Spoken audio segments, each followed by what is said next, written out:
What's going on, guys? CardMechanic here, and today I'm going to be teaching you the magnetic cards card trick. Let's get into it.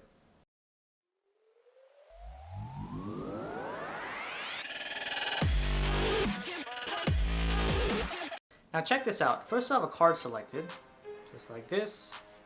And you take a look and remember that card. Now once you have that card remembered, we'll take it, leave it on top of the deck, and then give the deck a cut. Now what I'm actually going to do is I'm going to go through the deck, and by doing this I'm going to actually positively charge the deck. So here we go, positively charged, everyone's happy. And now I'm actually going to have another card selected, which I'll use to negatively charge the deck. So here we go, another card selected, let's just say this one. Now take a look and remember that card. And again, once we have it remembered, we'll take it on top and then give the deck a cut. Now that this is done, we're going to go again, and this time negatively charge the deck. So here we go, we're charging the deck. Now once this is done, here's what's going to happen. I'm going to toss these cards over from this hand to this hand, and we're going to see that two cards are attracted to each other. And these two cards that are attracted to each other are the two cards that you picked. So getting right down to it, I like to have the spectator at first shuffle the deck of cards just so they feel better about themselves, because they're going to get fooled anyway, so they might as well shuffle cards.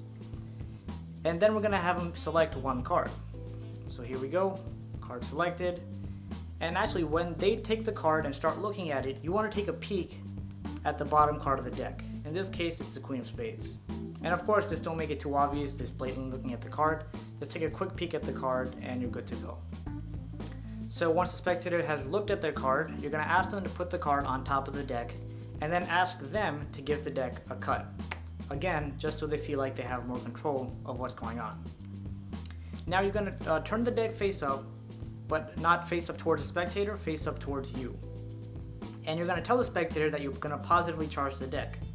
So while going through the deck, you're going to take a look and find your key card. And your key card was the Queen of Spades.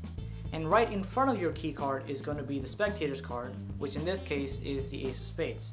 So you keep going until you see the Queen of Spades. And you'll know the card right before it is the spectator's card. So now at this point, I generally start describing to the spectator why I'm positively charging the deck, because a magnet has two charges, positive and negative. So once I get here, what I actually do is I pretend to talk like this, right? So this is the spectator's card.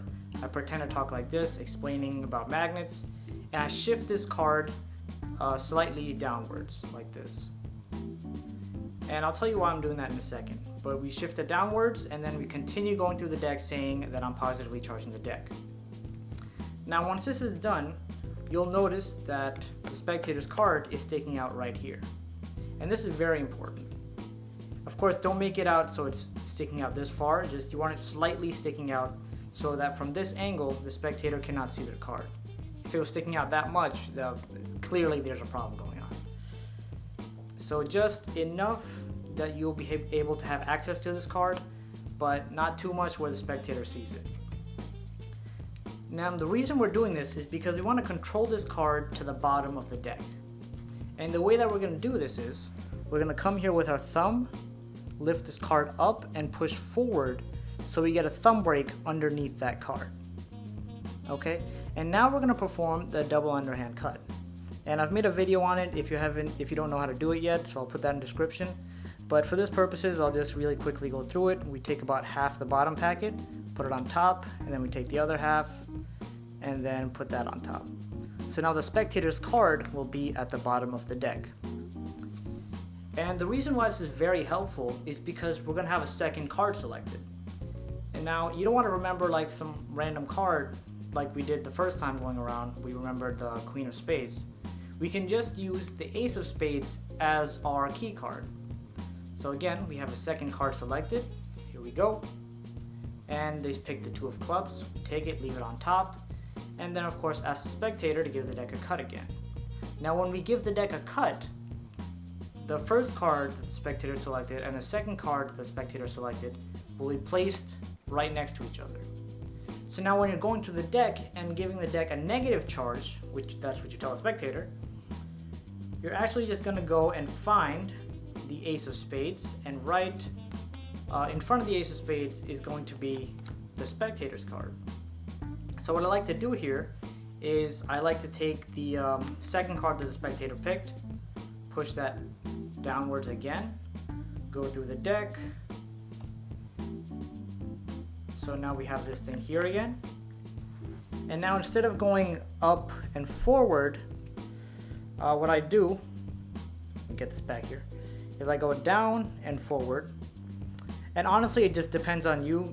You don't have to use this card. You can also, when you're going through the deck, you can also stick out this card if you want to go up and forward.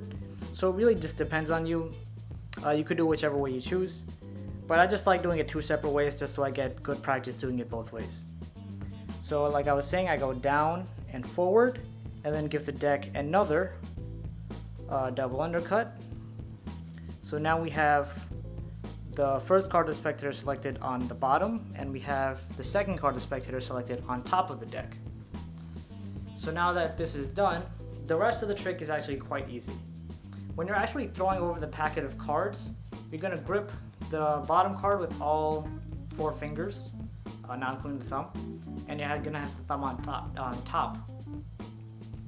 So now when you're throwing this deck of cards over to this hand, it's going to be very natural that the cards slip out like this, where you're continuing to hold the top and bottom card in your hand. And now this might take some practice for people, but for most people it'll come out very easy.